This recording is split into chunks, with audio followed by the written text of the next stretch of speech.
ಇಳಕಲ್ಲದ ರಾಷ್ಟ್ರೀಯ ಹೆದ್ದಾರಿಯನ್ನು ದಾಟುತ್ತಿದ್ದ ವೃದ್ಧೆಗೆ canter lorry ಡಿಕ್ಕಿ. ಸ್ಥಳದಲ್ಲಿಯೇ ವೃದ್ಧೆ ಸಾವು.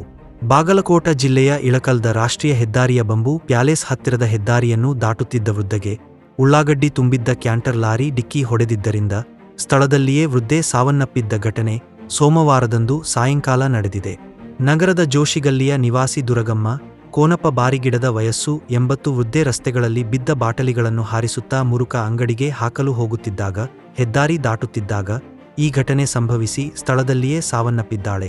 ಸ್ಥಳಕ್ಕೆ ಶಹರ್ ಪೊಲೀಸ್ ಠಾಣೆಯ ಪಿಲಸ್ತ ಸೋಮೇಶ ಗೆಜ್ಜಿ ಭೇಟಿ ನೀಡಿ ಪ್ರಕರಣ ದಾಖಲಿಸಿಕೊಂಡು ತನಿಖೆ ನಡೆಸಿದ್ದಾರೆ. ಅಪಘಾತದ ಸುದ್ದಿ ತಿಳಿದ ಜನರು ನೋಡಲು ಮುಗಿಬಿದ್ದರು.